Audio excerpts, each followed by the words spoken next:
బాటులకు ప్రయత్నించిన 7 ఉగ్రవాదులను సైన్యం మట్టి కరిపించింది.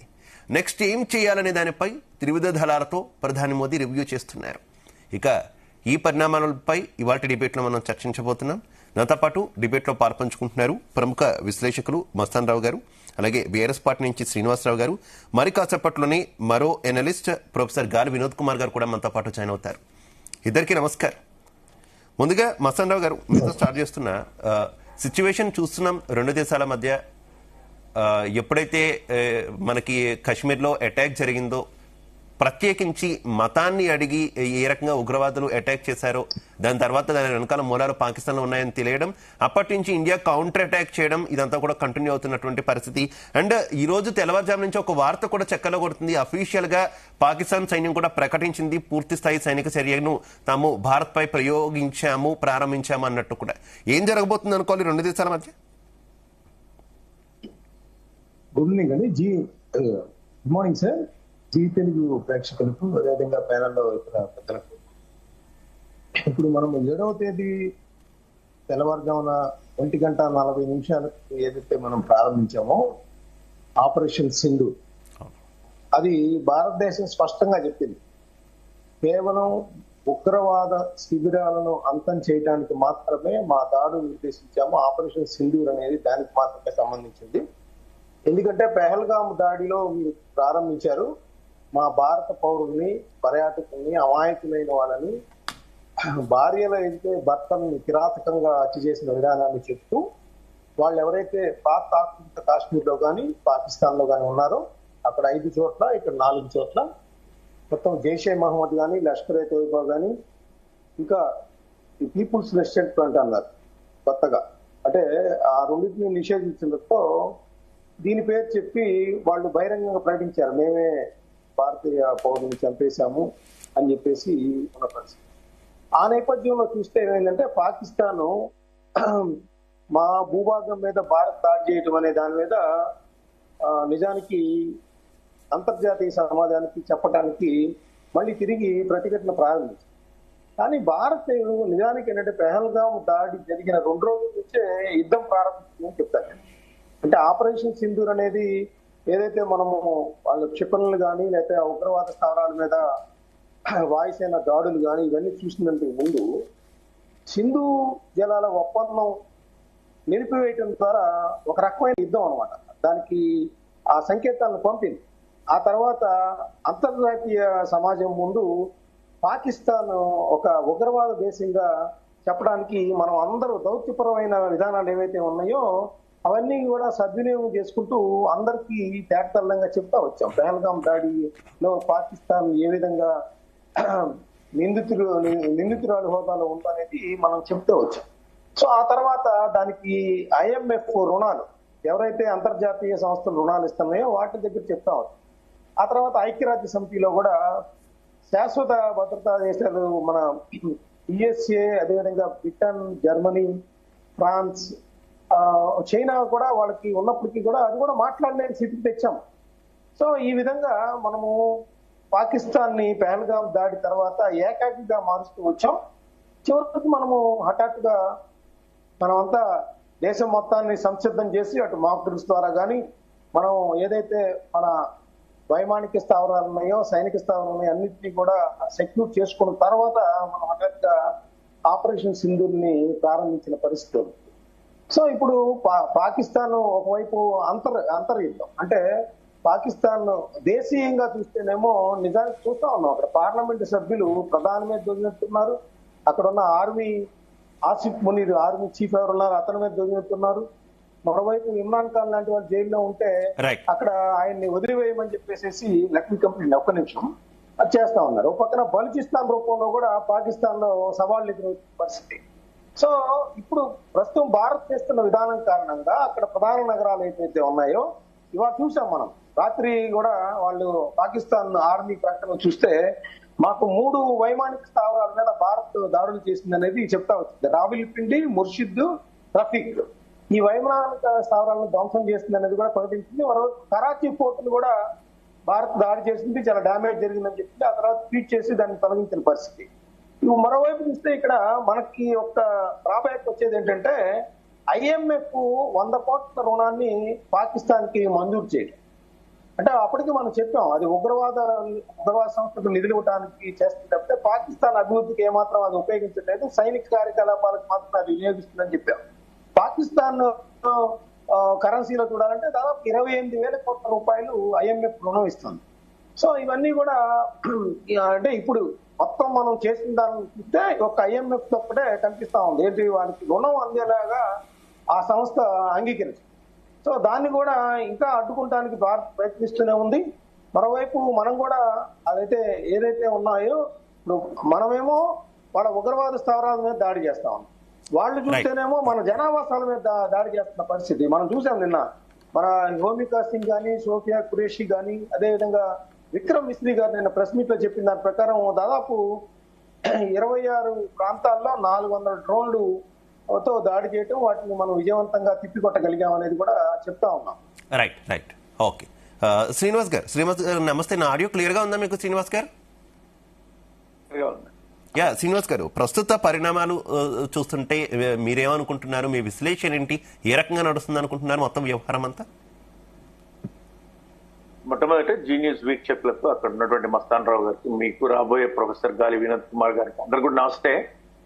ఇప్పుడున్నటువంటి పరిస్థితిని చూస్తుంటే పాక్ తగ్గకుండా అంటే తమ అస్తిత్వాన్ని నిలబెట్టుకోవడానికి చేసే ప్రయత్నంగానే వాళ్ళకి తెలుసు, వాళ్ళ ఆర్థిక స్థితిగతులు కానీ, వాళ్ళ ద్రవ్యోల్బణం కానీ, వాళ్ళకు ఉన్నటువంటి ఏదైతే కరెక్ట్ గా అంటే యుద్ధం చేస్తే దేశ ప్రజలందరూ తిని ఉండడానికి 4 రోజులకు సరిపడ నిధులు మాత్రమే వాళ్ళ దగ్గర ఉన్నటువంటి పరిస్థితి కనిపిస్తా ఉంది. అయినా కూడా అస్తిత్వం కోసం చేసేటువంటి ప్రయత్నంలో భాగంగా ఏదో మేము ఇంకా చేస్తున్నాం, మేము ఇంకా భారత్ పైన యుద్ధం చేయడానికి మేము సిద్ధంగా ఉన్నాము, యుద్ధం చేస్తాము, మేమేం తక్కువ కాదు, తీసిపోము అనే విధంగా ఆ దేశ ప్రజలను కొంచెం నమ్మించే విధంగా ప్రయత్నం చేస్తున్నారు. కానీ వాళ్ళకి తెలుసు అంటే గతంలో జరిగినటువంటి 5 సందర్భాలలో కూడా కార్గిల్ యుద్ధం కానీ, శాస్త్రి గారి హయాంలో కానీ, ఇందిరాగాంధీ గారి హయాంలో కానీ జరిగినటువంటి యుద్ధం చేసినటువంటి ఏ పరిస్థితుల్లోనూ పాకిస్తాన్ గెలిచినటువంటి సందర్భాలు లేకపోగా బంగ్లాదేశ్ లాంటి దేశాన్ని ఏర్పాటు చేయడానికి భారత్ చేసిన యుద్ధం దోహదపడ్డది. అట్లాంటి పరిస్థితుల్లో ఇవాళ నిన్న కూడా అటు జమ్మూ కాశ్మీర్ కానీ, లేకపోతే సరిహద్దు రాష్ట్రాలైనటువంటి గుజరాత్ కానీ, పంజాబ్ కానీ, చండీగఢ్ కానీ, రాజస్థాన్ లాంటి అనేక ప్రాంతాలలో డ్రోన్ల ద్వారా వాళ్ళు చేసినటువంటి ప్రయత్నానికి మన భారతదేశం యొక్క మన వ్యవస్థ వాటిని తిప్పికొట్టడంలో విజయం సాధించింది. ఇది ఖచ్చితంగా ఈ వార్ అంటే పాకిస్తాన్ తో యుద్ధం వాస్తవానికి యుద్ధమే జరుగుతుంది. మస్తాన్ రావు గారు అన్నట్టు మనం ఓన్లీ టార్గెటెడ్ ఉగ్రమూకలను అరికట్టడానికి మాత్రమే, ఉగ్రమూకలను చంపడానికి మాత్రమే చేసిన ప్రయత్నంగా మనం చేసినప్పటికీ కూడా మన దేశ సరిహద్దులు దాటకుండా వాళ్ళపైన ప్రయోగించి విజయం సాధించడము. అయినప్పటికీ కూడా వాళ్ళు ప్రతిచర్య చేసుకునేటువంటి అవకాశం ఉంది. కాబట్టి ఆ దేశ ప్రజలు, ఆ దేశం యొక్క ప్రధాని దీని మీద ప్రొఫెసర్ క్రిస్టియానీ గారు కూడా మాట్లాడిండ్రు. ఈ యుద్ధం వల్ల ఆగిపోతుందా, టెర్రరిజం ఆగిపోతుందా అంటే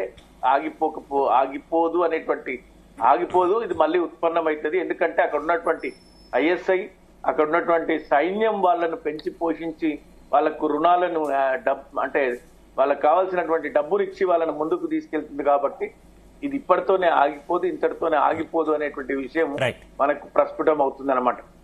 కరెక్ట్. మనతో పాటు ప్రొఫెసర్ గాలి వినోద్ కుమార్ గారు కూడా జాయిన్ అయ్యారు. వినోద్ కుమార్ గారు నమస్తే. నమస్తే. వినోద్ కుమార్ గారు, ఇప్పుడే శ్రీనివాస్ గారు చెప్తూ ఖచ్చితంగా కూడా ఎన్ని ఇబ్బందులు ఉన్నా కూడా, ఇంటర్నల్ వార్ జరుగుతున్నా ఏం జరుగుతున్నా కూడా పాకిస్తాన్ కొంత అస్తిత్వం కోసం ముందుకెళ్తుంది, భారత్ యుద్ధానికి వెళ్తుంది అని అంటున్నారు. మీరేమంటారు? ఇది అస్తిత్వమా లేకపోతే మూర్ఖత్వం అనుకోవాలా? ఎందుకంటే పాకిస్తాన్ ఆర్థిక పరిస్థితి ఎట్లా ఉందనేది ప్రపంచం మొత్తానికి తెలిసినటువంటి విషయం. భారత్ పాకిస్తాన్తో పోలిస్తే ఏ స్టేజ్లో ఉందన్నది అందరికీ తెలిసినటువంటి విషయమే. మరోపక్క అటు ఇరాన్తోనూ కొంత ఇబ్బందికర విషయం ఉంది, ఆఫ్ఘనిస్తాన్ ఇబ్బందికర విషయం ఉంది, ఇంటర్నల్ గా బలూచిస్తాన్ లాంటి ప్రాంతాల్లో అయితే ఇంటర్నల్ వార్ కంటిన్యూ అవుతున్నటువంటి పరిస్థితి. అయినా కూడా ఇంకా కవింపులకు కంటిన్యూ చేస్తుంది, భారత్ మీద యుద్ధానికే కాలదూతున్న సిచ్యువేషన్. ఏమనుకోవాలి, ఇది మూర్ఖత్వం కాదంటారే? అంటే మూర్ఖత్వము అనడం కంటే రాజకీయ ప్రయోజనాలు అంటే బెస్ట్. ఎందుకంటే ఇప్పుడు ఎప్పుడైనా యుద్ధం ఎప్పుడు కూడా రాజకీయ ప్రయోజనాల కోసమే వస్తుంది. ఏ దేశమైనా ఒక యుద్ధం చేస్తుందంటే తన రాజకీయ ప్రయోజనాల కోసమే చేస్తుంది. సో కాబట్టి ఇవాళ భారతదేశమైనా పాకిస్తాన్ అయినా ప్రపంచంలో ఏ దేశమైనా సరే ఇంకో దేశం మీద ఆధిపత్యం చేయాలంటే లేదంటే ఆ దేశము కవ్వింపు చర్యలకు పాల్పడినప్పుడు దాన్ని కంట్రోల్ చేయడానికి ఖచ్చితంగా ప్రతిచర్య ఉంటది. ఇవాళ పహల్గామే కాకుండా ఇంకా చాలా అంతకుముందు అనేక సంఘటనలు జరిగినాయి. సో ఈ సంఘటన నేపథ్యంలో ఎట్టి పరిస్థితుల్లో పాకిస్తాన్ కు సరైన బుద్ధి చెప్పాల్సిన అవసరం ఉంది అని చెప్పి మనమైతే భారతదేశం మొత్తం భావిస్తున్న క్రమంలో ఇంకొక బెనిఫిట్ కూడా మనకి ఏంటంటే ఇప్పుడు బలూచిస్తాను తిరుగుబాటుదారులు కూడా ఈ సందర్భంగా పాకిస్తాన్ మీద యుద్ధం చేస్తున్నారు. దాంతో బలూచిస్తాన్ భారత్ లో కలవడానికి స్కోప్ ఎక్కువ ఉంది. సో కాబట్టి ఇవాళ మనకు ఆ పాకిస్తాన్ తో యుద్ధం ఒకటి అంటే మళ్ళీ వాళ్ళని అక్కడున్న మొత్తం స్థావరాలు ఉగ్రవాద స్థావరాలను ఏరివేయడం ఒకటి, రెండవది బలూచిస్తాన్ మనలో కలుపుకోవడం ఒకటి, అంటే ఈ ఆక్యుపైడ్ కాశ్మీర్ ను మన దాంట్లో కలుపుకోవడం అనేది ఈ రెండు ప్రయోజనాలు పరిమితమైన యుద్ధంకే మనం చేస్తాం తప్ప పూర్తిగా ప్రజల తిరుగుబాటు వ్యతిరేకత వచ్చే విధంగా ఈ దేశమైనా ఆ దేశమైనా చేయదు. ఎందుకు చేయదంటే వాళ్ళ ఆర్థికంగా తీవ్రంగా నష్టం జరిగే అవకాశం ఉంది రెండు దేశాలకు. ఒకవేళ కనుక పౌర సమాజం మీద కానీ లేదంటే ఇంకా అణ్వాయుధాల మీద కానీ మిగతా ఏరియాల మీద కానీ యుద్ధం కనుక చేస్తే ప్రపంచవ్యాప్తంగా వ్యతిరేకత రావడమే కాకుండా ఇప్పటికే అమెరికా లాంటి దేశాలు న్యూట్రల్ గా ఎందుకున్నాయంటే వాళ్ళ ఎట్టి పరిస్థితుల్లో పాకిస్తాన్ కట్టడి చేయాల్సిన అవసరం ఉంది, ఉగ్రవాదాన్ని కట్టడి చేయాల్సిన అవసరం ఉన్నది అనే విషయంలో ఇలా పాకిస్తాన్ కూడా ఇలా అమెరికా కూడా గ్రహించింది, పూర్తి స్థాయిలో గ్రహించి భారత్ కు సపోర్ట్ గా ఉంది. ఇవాళ ప్రపంచమంతా కూడా భారత్ కు అనివార్యంగా సపోర్ట్ చేయాల్సిన పరిస్థితి వచ్చింది, ఎందుకంటే ఉగ్రవాద చర్యలను కంట్రోల్ చేయడానికి. సో ఇది ఒక విజయం మనది. సో అంతేకాకుండా రెండవ విషయం, ఈ విజయము మనం అంటే మన దేశము బలూచిస్తాన్ కూడా ఆక్రమించబోతుంది. నా అంచనా ప్రకారం ఏంటంటే బలూచిస్తాన్ కూడా ఇవాళ ఇదే సందు అక్కడున్న తిరుగుబాటుదారులంతా కూడా భారత్ కు పూర్తి స్థాయిలో సైన్యాన్ని సపోర్ట్ చేసే అవకాశం ఉంది. తప్పకుండా అది ఇండియాలో కలిసే అవకాశం కూడా ఉందనేది నాకున్న అభిప్రాయం. సో కాబట్టి ఇవాళ ఏ రకంగా చూసినా భారత్ ను ఎట్టి పరిస్థితుల్లో పాకిస్తాన్ ఎదుర్కొనే ప్రశ్నే లేదు. సో మనకున్న ఆయుధ సంపత్తి కావచ్చు, మనకున్న అణ్వాయుధాలు కావచ్చు, మనకున్న ఆర్మీ కావచ్చు.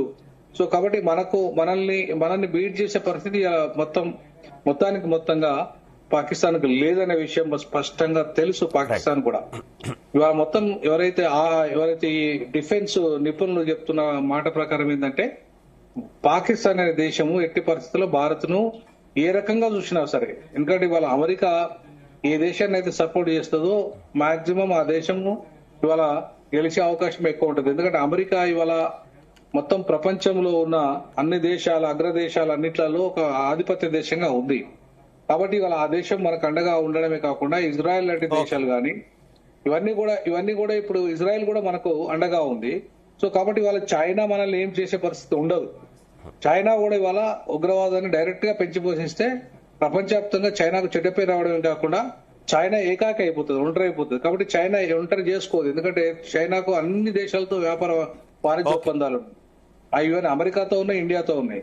కాబట్టి చైనా అంత ఈజీగా పాకిస్తాన్ డైరెక్ట్ గా సపోర్ట్ చేస్తాయితే నేను అనుకోను.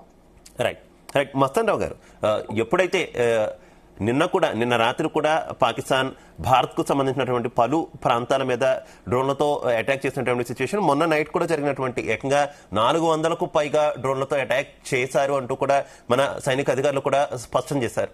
అయితే ఈ డ్రోన్లన్నీ కూడా తుర్కియా అలియాస్ టర్కీకి సంబంధించినవిగా ఇప్పటికే మన సైన్యం కూడా గుర్తించినటువంటి పరిస్థితి కదా. ఏంటి మధ్యలో ఈ తుర్కియా ఇంట్రెస్ట్ ఏంటి? మొన్నటికి మొన్న భూకంపం వస్తే భారత్ ముందుగా స్పందించింది, ఏ రకంగా వారికి సహాయం చేశామో మనం ప్రపంచం మొత్తానికి తెలిసినటువంటి విషయమే. ఏదో పాముకు పాలు పోషించినట్టుందిగా ఈ తుర్కియా వ్యవహారం. అంటే పాకిస్తాన్ కి మద్దతుగా నిలిచిన దేశాల్లో చూస్తే చైనానేమో కొంత 60% సపోర్ట్ చేస్తున్నట్టుగా ఉంటది. ఎందుకంటే మన మీద ఆధిపత్యం చెలాయించాలనే ఒక ధోరణితో ఉంటది. కాబట్టి తుర్కియా ఏంటంటే పాకిస్తాన్ కి ఆయుధాలను సరఫరా చేసే ప్రధానమైన దేశం. దాదాపు 55% ఆఫ్ తుర్కియాకి సంబంధించిన టర్కీకి సంబంధించిన ఆయుధాలని కొంటా ఉంటుంది. ఇప్పుడు మీరు చెప్పినట్లు మనకి దాడి చేస్తున్న డ్రోన్లన్నీ కూడా టర్కీ సరఫరా చేసినాయి అనేది మన సైన్యం గుర్తించిన పరిస్థితి. ఇక్కడ ఏంటంటే వాళ్ళు సరే భూకంపం వచ్చినప్పుడు మనం మోరల్ సపోర్ట్ ఇచ్చాము అవన్నీ ఓకే, కానీ మామూలుగా ఏంటంటే వాళ్ళకి ఆయుధాల పరంగా చూస్తే వాళ్ళకి ఆదాయం రీత్యా మంచి పాకిస్తాన్కి మంచి సపోర్ట్. సో ఆ విధంగా టర్కీ మొదటి నుంచి కూడా పాకిస్తాన్కి సపోర్ట్ చేస్తున్న పరిస్థితి కూడా మనం చూడొచ్చు. ఎందుకంటే ప్రపంచం మొత్తం ఒకవైపు ఉంటే ఈరోజు టర్కీ పాకిస్తాన్కి సపోర్ట్ గా ఉంది. ఎందుకంటే మనం దౌత్యపరంగా అందరికీ కూడా తేటతెల్లంగా చెప్తా ఉన్నాం, ఉగ్రవాదం వల్ల ఇప్పుడు అమెరికా కావచ్చు, అనేక దేశాలు, బ్రిటన్ కావచ్చు, ఏ దేశాలైనా ఉగ్రవాదుల బారిన పడినవే. కాబట్టి ఇప్పుడు అమెరికానే చూసుకోండి, అక్కడ ఒసామా బిన్ లాడెన్ ఏదైతే ట్విన్ టవర్స్ కూల్ చేస్తే పాకిస్తాన్ లో ఉంటే డైరెక్ట్ గా ప్రత్యక్ష సైనిక దాడికి దిగింది. పాకిస్తాన్ కూడా ఏమి చేయలేని పరిస్థితి ఆ రోజు. మనం కూడా పాకిస్తాన్ ఇప్పుడే కాదండి, పాకిస్తాన్ యొక్క సైన్యం శక్తివంతం కాదనేది మనం గతంలో పుల్వామా దాడి తర్వాత బాల్కోట్, పాకిస్తాన్ ప్రాంతంలో ఉన్న బాల్కోట్ మీద దాడి జరిగినప్పుడు కూడా తేటతెల్లం అయిపోయింది. కాకపోతే ఏంటంటే వాళ్ళు మేకపోతు గాంభీర్యంతో ప్రదర్శిస్తూ ఉంటారు. పాకిస్తాన్ ఎప్పుడు కూడా మనం 1948 నుంచి చూసుకోండి, 1948, 1965 లేదా 62 అమెరికా చైనాతో కలిసినప్పుడు కానీ, లేదంటే 71లో బంగ్లాదేశ్ విముక్తి కోసం జరిగిన యుద్ధానికి సంబంధించి కానీ, లేదంటే 99లో కార్గిల్ యుద్ధం. సో అవన్నీ చూసినా కూడా ఎక్కడ కూడా పాకిస్తాన్కి జయం అన్నది లేదు, అపజయమే ఉంటది. అందుకని పాకిస్తాన్ ఏం చేస్తుంటదంటే నక్క చిత్తులు వ్యవహారంతో ఇట్లాగే పెహల్గాం కానీ, లేదంటే ముంబైలో బాంబు పెళ్లిళ్ళు కానీ, లేదంటే హైదరాబాద్ లాంటి సున్నితమైన ప్రాంతాలు కలిగిన వాటిల్లో బాంబు పెళ్లిళ్ళు కానీ, లేదంటే యూరిలో కానీ, ఈ విధంగా ఉగ్రవాదులతో తన కార్యకలాపాలను కొనసాగిస్తా ఉంది. సో అదంతా కూడా నక్కలితుడు. ఎందుకంటే భారతదేశంతో యుద్ధం కనుక వస్తే, లేదా ఆర్మీ పరంగా కానీ, వాయుసేన పరంగా కానీ, నేవీ పరంగా కానీ అది కొన్ని రోజుల్లోనే చేతులెత్తేసే పరిస్థితి దానికి తెలుసు. అందుకనే నక్కలితులు ఎట్లాగా భారతదేశాన్ని అస్థిరపరిచేందుకు, మత కల్లోలను రేపేందుకు, లేదంటే ఆ ప్రాంతాల ప్రజలను కానీ, లేకపోతే అంతర్జాతీయ పర్యాటకులు భారతదేశం వైపు రాకుండా కానీ ఎప్పుడు కూడా ఇట్లాంటి ఉగ్రవాదులతో కలిసి పనిచేస్తూ ఉంటారు. ఇప్పుడు చూడండి, జైషే మహమ్మద్ కానీ, లష్కరే తోయిబా కానీ, ఇప్పుడు ఆల్ బకర్ అంటున్నారు, లేదంటే రెసిస్టెంట్ ఫ్రంట్ అంటున్నారు ఇప్పుడు పహల్గాం మీద దాడి చేసి. సో ఇవన్నీ హిజ్బుల్ ముజాహిద్దీన్ కానీ, ఇవన్నీ చూడండి, ఇవన్నీ కూడా మూలాలు ఎక్కడ అంటే పాకిస్తాన్కి చెప్తాయి. మనం ఈ రోజు అజార్ మసూద్ గాని, వాళ్ళ కుటుంబం గాని అక్కడ తేటతెల్లంగా అర్థమవుతుంది. ఆ చుట్టుపక్కల ఏరియా కూడా ఎన్ని శిక్షణ శిబిరాలు ఉన్నాయనేది కూడా చెప్తా ఉంది. పాకిస్తాన్ రక్షణ మంత్రి చెప్పారు, ఇమ్రాన్ ఖాన్ చెప్పారు, ఏంటి ఉగ్రవాదులకి మేము నిధులు పంపిణీ చేస్తున్న విషయాన్ని వాళ్ళు బహిరంగంగా అంగీకరించిన పరిస్థితి ఉంది. సో ఎప్పుడైతే అంతర్జాతీయ సమాజం పాకిస్తాన్ ని ఉగ్రవాద సపోర్ట్ దేశంగా పరిగణిస్తుందో అప్పటి నుంచి దూరంగా పెడతాం ప్రారంభించింది. అందుకనే పాకిస్తాన్ లో అభివృద్ధి కానీ, అక్కడ ఉన్న వనరులను సద్వినియోగం చేసుకోవడం కానీ ఉండదు. చూడండి మీరు, పాకిస్తాన్ ఈ రోజు 78 సంవత్సరాలు అవుతుంది స్వతంత్రం వచ్చి, దాదాపు 40 సంవత్సరాలు సైనిక పరిపాలన ఉంది. అక్కడ నేల మహత్యం అని అనుకుంటున్నా నేను. పాకిస్తాన్ కి పేరు మార్చాల్సిన అవసరం కూడా ఉంది. అదేదో ఉగ్రస్థాన్ అని, లేదా టెర్రరిస్తాన్ అని, ఈ విధంగా పేరు కూడా మార్చాల్సిన అవసరం ఉంది. అంతర్జాతీయ సమాజం ఆ విధంగా బుద్ధి చెబితే గానీ దాని పద్ధతులు మార్చుకోలేని పరిస్థితి. ఎందుకంటే అమెరికా గానీ, చైనా గానీ వాళ్ళ యొక్క స్వలాభం కోసం దాన్ని సైనిక బేస్ గా ఉపయోగించడం కోసం కొంత సపోర్ట్ చేస్తా ఉంటాయి అప్పుడప్పుడు. అంటే అమెరికా ఏంటంటే ఆసియా దేశాల్లో కొంత లీడ్ చేసుకుంటానికి కూడా పెద్దన్న పాత్ర వహిస్తానికి పాకిస్తాన్ ప్రోత్సహించే పరిస్థితి. అయితే ఈ ఉగ్రవాదుల విషయంలో మాత్రం డిస్కస్ చేద్దాం. మస్తాన్ రావు గారు, అమెరికా ద్వంద్వ వైఖరి ఇవన్నీ కూడా మనం డిస్కస్ చేద్దాం. అంత పాటు కాంగ్రెస్ పార్టీ నుంచి లింగం యాదవ్ గారు జాయిన్ అయ్యారు. లింగం యాదవ్ గారు నమస్తే, నా ఆడియో క్లియర్ గా ఉందా? లింగం యాదవ్ గారు, జరుగుతున్నటువంటి పరిణామాలు ఇరు దేశాల పట్ల జరుగుతున్నవి చూస్తూనే ఉన్నాం. రాజకీయాలకి అతీతంగా, ఇతర అంశాలకు అతీతంగా మన దేశం అంతా కూడా ఒక్కటై నిలిచి ఉన్న సమయం, ఉండాల్సిన సమయం కూడా. ఏంటి భారత ప్రభుత్వం తీసుకున్నటువంటి చర్యల మీద మీ స్పందన ఏంటి? అలాగే పాకిస్తాన్ చేస్తున్నటువంటి దుందుడుకు చర్యలను ఏ రకంగా ఖండిస్తారు? ఎస్, గుడ్ మార్నింగ్ అండి. ముందుగా మీకు జీనియస్ ప్రేక్షకులకు కోపానిస్టులందరికీ నమస్కారం. ఎస్, డెఫినెట్ గా ఏదైతే మొన్న పహల్గామ్ లో ఉగ్రదాడి జరిగిందో అది దేశం మొత్తం కూడా ఇవాళ ముక్త కంఠంతో ఖండించినటువంటి సందర్భం ఉంది. వాళ్ళ పార్టీలు జెండాలు ఏం లేవండి, అంత ఎజెండా ఒకటే. ఇవాళ దేశ ప్రజలు 140 కోట్ల ప్రజల ఎజెండా ఒకటే అండి. ఇవాళ ఉగ్రవాదాన్ని తుదముట్టించాలని, దానికి అందుకే ఇవాళ కాంగ్రెస్ పార్టీ మా నాయకులు రాహుల్ గాంధీ గారు, మల్లికార్జున ఖర్గే గారు, అదే విధంగా తెలంగాణ రాష్ట్ర ముఖ్యమంత్రి కూడా మొన్ననే మనం చూసాం. ఇవాళ ఎవరు కూడా తీయనటువంటి మొదటిసారిగా దేశంలోనే నేషనల్ సాలిడారిటీ ర్యాలీని కూడా తీసి ఇవాళ సైన్యానికి మద్దతుగా, కేంద్ర ప్రభుత్వానికి మద్దతుగా, ప్రత్యేకించి నరేంద్ర మోడీ మీరు ఏ నిర్ణయం తీసుకున్నా కూడా మేము వెనక నడవడానికి ఇవాళ దేశ ప్రజలందరూ కూడా సిద్ధంగా ఉన్నారు. ఆనాడు ఇందిరాగాంధీ గారు స్ఫూర్తిగా తీసుకొని, ఎందుకంటే మనకు తెలుసు గతంలో కూడా ఇదే పాకిస్తాన్ ఉగ్రవాదంతో పోతే ఆనాడు ప్రధానమంత్రిగా ఉన్నటువంటి స్వర్గీయ శ్రీమతి ఇందిరాగాంధీ గారు పాకిస్తాన్ ని ఈస్ట్ పాకిస్తాన్, వెస్ట్ పాకిస్తాన్ అంటే 2 దేశాలుగా బంగ్లాదేశీగా విభజించి 71 వార్ లో పాకిస్తాన్ పీచమనిచినటువంటి సందర్భం కూడా గుర్తు చేసుకొని ఇవాళ నరేంద్ర మోడీ గారు కూడా ఇదే సరైన సందర్భం, ఇందిరాగాంధీని స్ఫూర్తిగా తీసుకొని ఇప్పుడు పీవీకోని కూడా ఆక్యుపై చేసుకోవాల్సిన అవసరం ఉంది. ఎందుకంటే అదే విధంగా ఇప్పుడు మనం చూస్తున్నాం పాకిస్తాన్ ఇవాళ ఏ విధంగా ఇవాళ దేశంలో అంతర్గతంగా సమస్యలతో బాధపడుతుంది చూస్తున్నాం. ఇవాళ ఒకవైపు బెలుచిస్తాను. ఇవాళ ఇట్లాంటి సందర్భంలో మనం సరైన సమయం, ఉగ్రవాదాన్ని ఎక్కడ కూడా ఉపేక్షించవలసిన అవసరం లేదు. మీరు ఏ నిర్ణయమైనా కూడా మీరు ముందుకెళ్ళండి ప్రధానమంత్రి గారు. ఆర్మీ ఇవాళ దేశం మొత్తం కూడా భారత సైన్యాన్ని చూసి గర్వపడుతుంది. ఇవాళ చూస్తున్నాం మనం ఏ విధంగా వాళ్ళు డ్రోన్లతోటి, మిసైల్ తోటి అటాక్ చేసినా కూడా మన డిఫెన్స్ సిస్టమ్ ఎంత పటిష్టంగా ఉంది. ఇక్కడ రాజకీయాలు మాట్లాడవలసిన అవసరం లేదు. మనందరిది ఏకైక లక్ష్యం ఉగ్రవాదాన్ని తుదముట్టించడమే. ఇదే సమయం. అందుకే నేను పీఓకేను కూడా మళ్ళొకసారి మీరు పీఓకేని కూడా గతంలో ఇందిరాగాంధీ చేసినట్టుగా ఇప్పుడు ఇదే రైట్ సమయం మీరు పీఓకేని కూడా ఆక్యుపై చేసుకోండి. ఎందుకంటే ఇవాళ దీని పేరు మీద ఏ విధంగా స్వాధీనం అనుకోవాలి. మనది, మన భూభాగం మనం స్వాధీనం చేసుకోవాలి. ఇప్పుడు మన భూభాగమే అండి, కానీ ఇప్పుడు వాళ్ళ పీఓకే వాళ్ళ ఆధీనంలో ఉంది కదా. అందుకే ఇదే రైట్ సమయం, సరైన సమయం. దాన్ని కూడా మన భూభాగమే అంతా, డెఫినెట్ గా అందులో నో డౌట్. అందుకే ఇదే సరైన సమయం. దాన్ని మన దేశంలో విలీనం చేసుకోవాలి ఇప్పుడు. ఎందుకంటే ఇంకా ఉగ్రవాదాన్ని ఉపేక్షించవలసిన అవసరం లేదు. చాలా సంవత్సరాలు మనం భారతదేశం శాంతి కాముక దేశమే, కానీ ఎవరైనా మన దేశ సార్వభౌమత్వం పైన దాడి చేస్తే, దేశ సమగ్రతని, సమైక్యతని దెబ్బతీస్తే ఎట్టి పరిస్థితిలో కూడా ఉపేక్షించవలసిన అవసరం లేదు.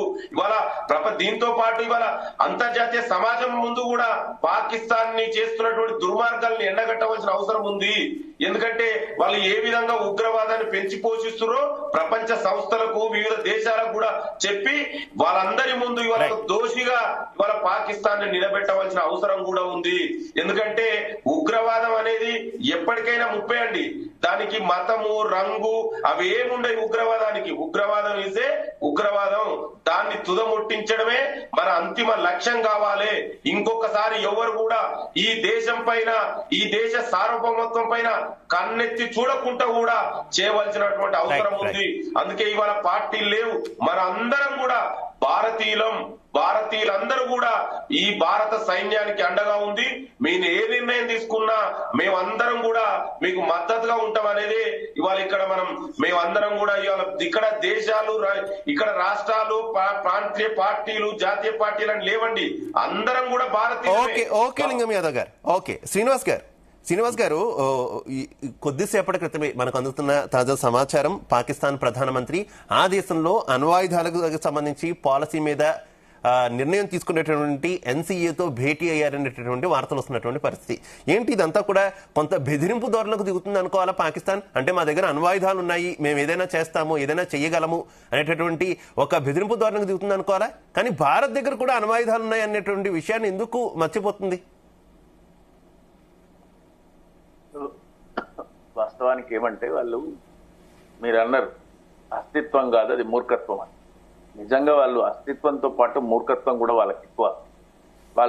వాళ్ళకి వాళ్ళ దగ్గర ఉన్నటువంటి శక్తి సరిపోదని తెలిసినా కూడా అణ్వాయుధాలు ఉపయోగించాలనేటువంటి, అంటే వాళ్ళ చివరి అస్త్రం అణ్వాయుధమే. దాన్ని ప్రయోగించాలనేటువంటి ఆలోచన వాళ్ళు చేస్తే ఈలోపే భారత్ చాలా కఠినమైనటువంటి చర్యలు తీసుకుంటుంది. అణ్వాయుధాలు ఉపయోగించాలంటే దానికి ఉన్నటువంటి ఫార్మాలిటీస్ ఒకసారిగా తను తీసుకోవడానికి వీల్లేదు. అణ్వాయుధాలు తీసుకోవడానికి పర్టికులర్ ప్లేస్ అంటూ ఉంటది. దాంతో పాటు దేశం మొత్తం, దేశంలో అంటే మామూలుగా అయితే అన్ని వర్గాల ప్రజల, అన్ని రాజకీయ పార్టీల మద్దతు కూడగట్టుకోవాలి. దాంతో పాటు సైనిక వాళ్ళ కమాండర్ కి అక్కడ ఉన్నటువంటి ప్రధాని అనుమతి ఇవ్వాలి. ఆ కోడ్ లాంగ్వేజ్ ఏదో ఉపయోగించిన తర్వాతనే అణ్వాయుధాలు ఉపయోగించడానికి వీలవుతుంది. ఊరికే సమావేశం పెట్టంగానే అణ్వాయుధాలు ఉపయోగించడానికి వీలు కాదు అనే చిన్న కనెక్షన్. శ్రీనివాస్ గారు, నిజంగా అక్కడ ఉన్నటువంటి ఆర్మీకి ప్రధాని ఏకంగా ఆదేశాలు ఇచ్చేంత స్థాయి ఉందా? ప్రధానికి అక్కడ ఆర్మీ ఆదేశాలు ఇచ్చే సిచ్యువేషన్ కదా పాకిస్తాన్ లో. అదే ప్రధాని ఆర్మీకి సూచనలు, ఆ ఫార్మాలిటీస్ అని మన దేశంలో అయితే అక్కడ కూడా సేమ్ ఇక్కడ ప్రపంచం మొత్తంలో ఎక్కడైనా ప్రెసిడెంట్ ఉంటే ప్రెసిడెంట్, ప్రైమ్ మినిస్టర్ ఉంటే ప్రైమ్ మినిస్టర్, ఈ విధమైనటువంటి ఫార్మాలిటీసే ఉన్నాయి. అయితే ఆ ఫార్మాలిటీస్ అన్ని కంప్లీట్ చేసి వాళ్ళు ఆ విధంగా అణ్వాయుధాలు ఉపయోగిస్తాము అనేటువంటి ఆలోచన గనక చేస్తే, వాళ్ళు ఆలోచించి ప్రయోగించే లోపే భారతదేశం సమాయత్తం అవుతుందని నేను అనుకుంటున్నా. ఆ దిశగా వాళ్ళు చేయకపోవచ్చు, అంత ధైర్యం చేసి చేయకపోవచ్చు. ఎందుకంటే ఒకవేళ నిజంగా ఆ ధైర్యం గనక చేస్తే ఇంకా పాకిస్తాన్ ప్రపంచ పటంలో ఉండకపోవచ్చు అనేటువంటిదే నా అభిప్రాయం. ఎందుకంటే భారత్ ను తక్కువ అంచనా వేసి తెలివి తక్కువ మాటలు మాట్లాడి తెలివి తక్కువ ఆలోచనలు చేసి ముందుకెళ్తే భారతదేశం చూస్తూ ఊరుకోదు కదా. ఈసారి వచ్చినటువంటి ఈ పరిస్థితి పాకిస్తాన్ నామరూపాలు లేకుండా పోయేటువంటి పరిస్థితికి దారితీస్తుందా అనేటువంటిది. అంటే మీరు చెప్పిన ప్రకారం కనుక ఒకవేళ వాళ్ళు అణ్వాయుధాలు అనేటువంటి ఆలోచన కనుక చేస్తే అది చాలా దుర్మార్గమైన చర్య. చాలా స్పష్టంగా ప్రపంచ దేశాలందరికీ చాలా స్పష్టంగా భారత్ చెప్పిన ఒకే ఒక ఈ జరుగుతున్నటువంటి యుద్ధంలో ప్రధానంగా ఏమంటే ఉగ్రవాదాన్ని అరికట్టాలి, సామాన్య పౌరులకు ఇబ్బంది కలగకుండా ఉగ్రవాద స్థావరాలపైనే వేసినటువంటి సందర్భం. అయినా కూడా వాళ్ళు పౌర సమాజం మీద కూడా కాల్పులు జరిపి ఇప్పటికే 18 మందిని పొట్టన పెట్టుకున్నటువంటి పరిస్థితి ఉంది. ఈ పరిస్థితి కనుక ఇట్లనే కొనసాగితే నేను అనుకోవడం ఇంకా రాబోయే రోజులలో పాకిస్తాన్ ఉండకపోవచ్చు. అంటే మోడీ గారు ఏం చేస్తారనేటువంటిది భారతదేశ ప్రజలు కానీ లేకపోతే భారతదేశంలో ఉన్నటువంటి రాజకీయ పార్టీలకు కానీ చాలా అడ్వాన్స్ గానే ఆలోచిస్తున్నారు. ఇప్పుడున్నటువంటి పరిస్థితుల్లో మనం చూసినాం, తెల్లారేసరికి పాకిస్తాన్ ఉగ్ర స్థావరాల మీద దాడులు జరుగుతాయి అని ఎవరు కూడా ఊహించలేదు. కానీ తెల్లారేసరికి ఆ సంఘటన జరిగిపోయింది. అట్లా రేపటి రోజు ఏం జరుగుతుంది అనేటువంటిది భారత ప్రభుత్వం, భారత త్రివిధ దళాలకు ఇచ్చినటువంటి స్వేచ్ఛ, ఈ జరిగేటువంటి సమాచారం ఇట్లాంటి సందర్భం కనుక వస్తే అల్టిమేట్ గా అదే జరుగుతుంది. ఓకే ప్రొఫెసర్ గారు, వినోద్ కుమార్ గారు, పిచ్చోడి చేతిలో రాయిలా తయారైంది ఈ అణ్వాయుధాలు పాకిస్తాన్ దగ్గర అని చెప్పి మనం గతంలో చాలా మాట్లాడుకున్నటువంటి పరిస్థితి. ఏం చెప్తారు ఈ పరిణామాల నేపథ్యంలో? పదే పాకిస్తాన్కి చెందిన పలువురు నేతలు మేము అణ్వాయుధాలు వాడతాం, ఉపయోగిస్తాం భారత్ మీద అంటూ కూడా హెచ్చరించే ప్రయత్నం కూడా చేసినటువంటి పరిస్థితి. కానీ భారత్ ఏ రకంగా అణ్వాయుధాల విషయంలో రియాక్ట్ అయ్యేటటువంటి అవకాశం ఉంది? ఇప్పుడు అణ్వాయుధాలు అంత ఈజీగా ప్రయోగించడం కుదరదండి. ఎందుకంటే ప్రపంచంలో మనకున్న వాణిజ్య ఒప్పందాలు కావచ్చు, మిగతా ఒప్పందాల ప్రకారం కావచ్చు, అంత ఈజీగా అణ్వాయుధాలు ఉపయోగించి ఇంకో దేశం మీద చేసే పరిస్థితి ఇప్పట్లో లేదు. ఎందుకంటే భారత్ కూడా అణ్వాయుధాలు ఉపయోగిస్తుందని నేను అనుకోను. టెర్రరిస్టులను చంపడానికి అణ్వాయుధాలతో పెద్ద పని ఉండదు. ఎందుకంటే టెర్రరిస్ట్ గ్రూపుల దగ్గర అణ్వాయుధాలు లేవు. టెర్రరిస్ట్ గ్రూపుల అణ్వాయుధాలు క్రియేట్ చేసినంత స్తోమత లేదు పాకిస్తాన్ లో కానీ ప్రపంచవ్యాప్తంగా కానీ. కాబట్టి అణ్వాయుధాల అంశము అది పెద్దగా వస్తుందని నేను అనుకోను. ఎందుకంటే అసలు అణ్వాయుధాలు తయారు చేయడమే మానవ వినాశనానికి దారితీస్తుంది. వాళ్ళు ఏంటంటే సెల్ఫ్ డిఫెన్స్ కోసంలో భాగంగా అణ్వాయుధాలు అనే దాన్ని తీసుకొచ్చింది ప్రపంచం కానీ, ముఖ్యంగా అమెరికా కానీ. సో అణ్వాయుధాలు అనేది ఇప్పుడు వాటిని కేవలము తన యొక్క ఆ దేశంలో యొక్క విద్యుత్ ఉత్పత్తి కోసము లేదంటే ఇతర అవసరాల కోసం వాడుతున్నారు తప్ప అణ్వాయుధాలని మానవాళి మీద ప్రయోగించే పరిస్థితి లేదు. ఒకవేళ అట్లే కనుక వస్తే ప్రపంచం మొత్తం వినాశనం అయితే ఒక్క భారతదేశమే కాదు, ఒక్క పాకిస్తానే కాదు. కాబట్టి అంత ఈజీగా ఈ అణ్వాయుధాలు ప్రయోగించే పరిస్థితి ఆ నాయకులకు కూడా ఉంటుందని నేను అనుకున్నాను. ఎందుకంటే ఆ నాయకుడు కూడా మిగిలడు అణ్వాయుధాన్ని ప్రయోగిస్తే. కాబట్టి అంత తొందరపడి ఆ నిర్ణయాలు తీసుకుంటారని నేను అనుకోను. రెండవది ఏంటంటే అణ్వాయుధాలను ఇవాళ మనం ఎంత మేరకు వీలైతే అంత మేరకు నిషేధిస్తేనే బెస్ట్. ప్రపంచం అంతా కూడా నిషేధించాల్సిన అవసరం ఉంది అణ్వాయుధాలను. అణ్వాయుధాలు అనేది అది ఒక రకంగా చెప్పాలంటే మానవాళిని పూర్తిగా మట్టు పెట్టే పరిస్థితి వాళ్ళ అణ్వాయుధాలకు ఉంది. కాబట్టి మనం తయారు చేసుకున్న ఒక ఆయుధం మనల్ని మొత్తం నాశనం చేస్తే, మానవ సమాజాన్ని నాశనం చేస్తే అట్లాంటి ఆయుధం వల్ల ఏం ఉపయోగం? కాబట్టి ఇవాళ నేనేమంటున్నానంటే వాటిని ఆల్టర్నేటివ్ డెవలప్మెంట్ లో భాగంగా చూసుకొని వాటి అణ్వాయుధాలను ఆ రకంగా యూజ్ చేసుకుంటే బాగుంటది. రెండవది ఏంటంటే పాకిస్తాన్ అణ్వాయుధాలు ఉపయోగించి వాళ్ళ దేశాన్ని ఇవాళ ప్రపంచ పటంలో లేకుండా చేసుకుంటుందని నేను అనుకుంటున్నాను. వాళ్ళ ఒకవేళ అదే కనుక వస్తే ప్రపంచ పటంలో అది మిగలదు. ప్రపంచ పటంలో పాకిస్తాన్ మిగలాలంటే అణ్వాయుధాల జోలికి పోవద్దు.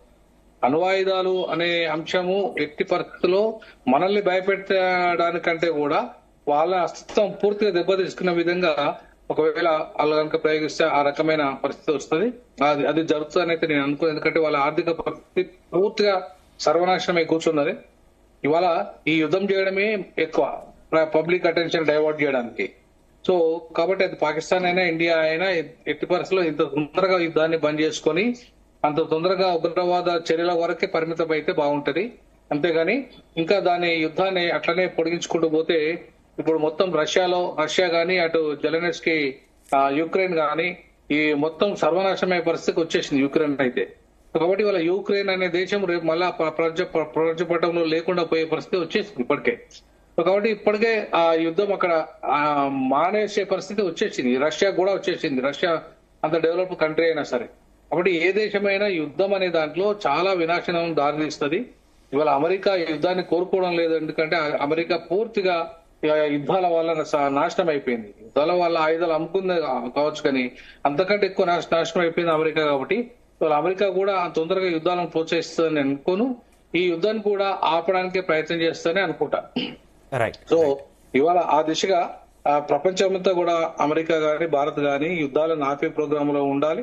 మొన్నటిదాకా మనం కూడా మన భారత ప్రధానమంత్రి కూడా శాంతి వచనాలు పలికి యుక్రెయిన్ రష్యా యుద్ధం ఆపుకోవాలని చెప్పేసి ఆయన పోయి అక్కడ చాలా ప్రయత్నాలు చేశాడు. సో అట్లాంటి క్రమంలో పాకిస్తాన్ మీద చాలా కాలంగా యుద్ధం చేయడని అనుకుంటున్నాను. చాలా తెలివిగా మనం వివరించి అక్కడున్న అంతర్గత తిరుగుబాట్లను మనకు అనుకూలంగా మార్చుకొని ఆ బలూచిస్తాన్ ఏరియా అంతా కూడా ఒకప్పుడు మనదే కాబట్టి సో దాన్ని తిరిగి ఆక్రమించుకొని అక్కడ ఉగ్రవాదాలు లేకుండా పాకిస్తాన్ మరోసారి మన జోలికి రాకుండా ఒక కట్టుదిట్టమైన చర్యలు, ఉగ్రవాద నిర్మూలన చర్యల వరకే పరిమితం అవుతుంది. అక్కడ వరకే పరిమితం అయితే అనుకుంటున్నాం. ఇది లేకపోతే ఇది వరల్డ్ వార్ గా పరిణమించే పరిస్థితి వస్తుంది. కాబట్టి ఖచ్చితంగా ఈ రెండు దేశాలు కూడా దీని వరల్డ్ వార్ గాను మరొక రకంగా అణ్వాయుధాలు ప్రయోగించే స్థితి అయితే ఉండకపోవచ్చు. ఓకే మస్తాన్ రావు గారు, ఆఫ్ఘనిస్తాన్ లో తాలిబాన్ ప్రభుత్వం ఏర్పడిన తర్వాత, అమెరికా వదిలి వెళ్ళిపోయిన తర్వాత కొంతవారు ప్రపంచం తమను గుర్తించాలి, తమ ప్రభుత్వాన్ని గుర్తించాలని కొంత ప్రయత్నాలు చేస్తున్నటువంటి పరిస్థితి.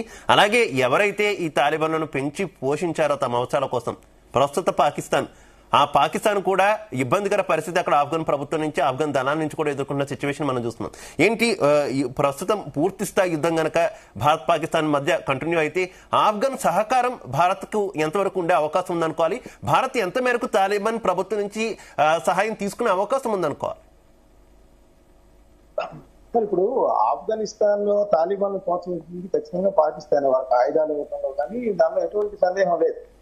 అయితే పాకిస్తాన్ నక్కతిత్తుల్ని ఎప్పుడైతే తెచ్చుకున్నారో తాలిబాన్ కూడా పాకిస్తాన్ కి సహకారం అందించడం మానేశారు.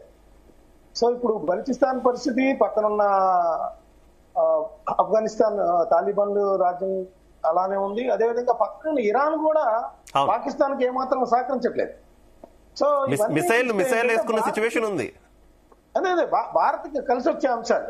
అంటే అసలు మనము వాళ్ళ సహకారం తీసుకోకుండానే మనం చాలా శక్తివంతంగా పాకిస్తాన్ ని నిరోధించగలం, నిర్మూలించగలం, వాళ్ళని జయించగలం కూడా. కాకపోతే ఏంటంటే మనం ఫస్ట్ నుంచి చెబుతా ఉన్నాం, మనది ఆలీన విధానం. మనం చూడండి 1948 లో కాశ్మీర్ విషయంలో మనం అక్కడ పైచేయి సాధించినా కూడా శాంతి వచనాలు పలికి వాళ్ళకి భూభాగాన్ని వదిలేసి వచ్చిన పరిస్థితి. సో మనకి ఇక్కడ తూర్పు పాకిస్తాన్ 1971 లో చూడండి మనం గెలిచాం. అక్కడ కరాచీలో ఆపరేషన్ ట్రైడెంట్ అని పెట్టి వాళ్ళ మొత్తాన్ని కూడా సరౌండ్ చేసేసరికి వాళ్ళందరూ కూడా 93,000 మంది సైనికులు కూడా వచ్చేసి మనల్ని శరణొచ్చిన పరిస్థితి. ఆ రోజు కూడా మనం శాంతి వచనాలు పలికిన పరిస్థితి. సో నేననేది అంటే మనకి అడ్వాంటేజ్ ఉన్నప్పుడు కూడా మనం దురాక్రమణకి ఎప్పుడు కూడా పోలేదు. ఇప్పుడు బలూచిస్తాన్ విషయంలో ఎందుకు మనం జోక్యం చేసుకోవాలంటే మనకి బంగ్లాదేశ్ విషయంలో అప్పట్లో ఏంటంటే మన దేశంలోకి దాదాపు మిలియన్ల మంది శరణార్థులుగా వస్తా ఉన్నారు. భారతదేశాన్ని అస్తిత్వానికి అది ప్రమాదకరంగా పరిణమించింది ఆ రోజు. అందుకని తప్పనిసరి పరిస్థితుల్లో ఆ శరణార్థులను నిరోధించాలనిపిస్తే మనం అక్కడ జోక్యం చేసుకోవాల్సిన పరిస్థితి వచ్చింది. ఇప్పుడు బలూచిస్తాన్ విషయంలో అలాంటిది ఏం లేదు. కాబట్టి మనం బలూచిస్తాన్ అక్కడ మనకి పంజాబ్ లో ఖలిస్తాన్ ని ఏ విధంగా అయితే మనం అణిచేసామో బలూచిస్తాన్ విషయంలో కూడా పాకిస్తాన్ అదే విధంగా పోరాటం చేస్తాం. అయితే మనకు అది అడ్వాంటేజ్ కావచ్చు, కానీ అలాగా మనం వాళ్ళని ఎంకరేజ్ చేయడం ద్వారా అంతర్జాతీయ సమాజం ముందు దోషిగా నిలబడాల్సిన పరిస్థితి వస్తుంది. ఎందుకంటే అక్కడ తీవ్రవాదాన్ని ప్రోత్సహించడం, ఇప్పుడు ఏదైతే మనకి జమ్మూ కాశ్మీర్ లో వాళ్ళు ఎప్పుడు కూడా మన ఆసిఫ్ మునీర్ పెహల్గాం దాడికి ముందు కూడా అదే ప్రకటించాడు, కాశ్మీర్ మాదన్నాడే. సో ఎప్పుడు కూడా పదే పదే అంతర్జాతీయ వేదికల మీద కాశ్మీర్ ని ప్రస్తావిస్తూ అది మాది, దాన్ని ఎప్పుడు కూడా ఆ లైవ్ లో ఉంచుతూ ఉంటారు వాళ్ళు. సో నేననేది ఏంటంటే ఖచ్చితంగా మనం కాశ్మీర్ విషయంలో మనం ప్రశాంతమైన భారతదేశం అఖండ భారతాన్ని మొత్తం కూడా ప్రశాంతంగా ఉండాలంటే మనకి కాశ్మీర్ దగ్గర వచ్చే చికాకులు పోగొట్టాలి. అదేవిధంగా మన మీద ఆధిపత్యం చెలాయించలేక కుట్రలు కుయుక్తులు మన ముంబై బాంబు పేలుళ్లు కానీ, లేదంటే దేశంలో పెహల్గాం కానీ, పుల్వామా కానీ, ఉరి కానీ, భారత పార్లమెంట్ మీద దాడి కానీ ఇలాంటివన్నీ ఎగ్జాక్ట్లీ గతంలో ముషారఫ్ కూడా ఈ రకమైనటువంటి కామెంట్స్ చేశారు. మేము తిరిగి పాక్ భారత ఆధీనంలో ఉన్నటువంటి కాశ్మీర్ ని తీసుకోలేం కానీ భారతదేశాన్ని మాత్రం ఎప్పుడూ రక్తం చిందించేలా చేయగలం అంటూ ఆయన పబ్లిక్ స్టేట్మెంట్ ఇచ్చారు కదా. మీకు ఒకసారి గుర్తు చేస్తున్నా జస్ట్. అది ఖచ్చితంగా అంటే వాళ్ళు రక్తం చిందించేలా చేయటం అంటే వాళ్ళు మనతో యుద్ధం చేస్తే వాళ్ళు ఓటమి ఖాయం అనే విషయం తెలుసు. అందుకనే ఇట్లా ఉగ్రవాద ముఠాల ద్వారా లేదంటే స్లీపర్ సెల్స్ ద్వారా అక్కడక్కడ మనం హైదరాబాద్ లో కానీ, పశ్చిమ బెంగాల్లో కానీ, ముంబైలో కానీ, ఇలా జమ్మూ కాశ్మీర్ లో కానీ కొంతమంది స్లీపర్ సెల్స్ ని ఎంపిక చేసుకోవటం, ఏదైతే నిరుద్యోగ యువత ఉంటారో వాళ్ళకి ఎరవేయటం, వండర్ఫుల్ గా ఉంటాయి వాళ్ళని టార్గెట్ చేసి వాళ్ళని రిక్రూట్ చేసుకొని వాళ్ళ ద్వారా ఇవన్నీ నడిపిస్తా ఉంటారు. అంతేగాని డైరెక్ట్ యుద్ధం ఎప్పుడు చేయరనేది ఇక్కడ మనందరం కూడా గుర్తించాల్సిన అంశం. రైట్. లింగం యాదవ్ గారు ఈ మొత్తం వ్యవహారంలో ప్రస్తుతం అమెరికా అయితే సైలెంట్ గా ఉన్నటువంటి సిచ్యువేషన్. గతంలో పాకిస్తాన్ అలాగే భారత్ కు జరిగినటువంటి యుద్ధాల్లో కొంత మీడియేషన్ కల్పించుకొని కొంత యుద్ధం తగ్గేలా లేదంటే యుద్ధం నివారించే ప్రయత్నాలు అయితే గతంలో చేసినటువంటి చరిత్ర అయితే అమెరికాకు ఉంది. కానీ ఇప్పుడు అమెరికా కూడా కొంత వ్యూహాత్మక మౌనమే వహిస్తున్నట్టు అయితే కనిపిస్తుంది. ఏమనుకోవాలి దీనికి సంబంధించి ఏం చెప్తారు లింగం యాదవ్ గారు? హలో లింగం యాదవ్ గారు వినిపిస్తుందా నా వాయిస్? చెప్పండి. అమెరికా వ్యూహాత్మక మౌనాన్ని ఏ రకంగా చూస్తారు? ఇండియా పాకిస్తాన్ మధ్య ఉన్నటువంటి ఈ ఇష్యూస్ మధ్య అంటే కొంత మనం వ్యూహాత్మకంగా పైచేయి సాధించాం అనుకోవాలా దౌత్య విజయం? డెఫినెట్ గా అండి. అంటే ఇప్పుడు మనకున్నటువంటి రిలేషన్స్ ద్వారా ఇప్పుడు ఒక అమెరికా కాదండి, ప్రపంచంలో మెజార్టీ దేశాలన్నీ కూడా ఇవాళ మన ఇండియా వైపే ఉన్నాయి.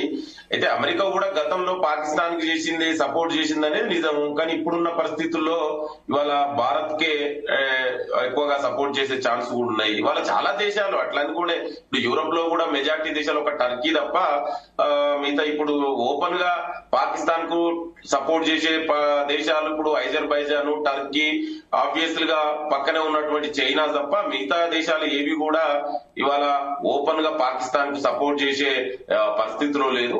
డెఫినెట్ కూడా అల్టిమేట్ గా ఇవాళ ఎందుకంటే ఇవాళ భారతదేశంలో ఉన్నటువంటి పరిస్థితులు మనం ఇవాళ ఈ దేశంలో అంతర్జాతీయంగా భారతదేశంకు ఎదుగుదలకు ఉన్నటువంటి అవకాశాలు అన్నిట్ల దృష్ట్యా కూడా ఇవాళ భారత డయాస్పోరా కూడా మీరు ఒకసారి చూడండి, ఇవాళ ప్రపంచం మొత్తం కూడా మన ఇండియన్ డయాస్పోరా ఉంది. సో డెఫినెట్ కూడా ఇవాళ అన్ని కూడా మెజార్టీ దేశాలన్నీ కూడా ఇవాళ మన వైపున, ఎందుకంటే మనం చేస్తుంది ఒక తీవ్రవాదం పైన యుద్ధం అండి.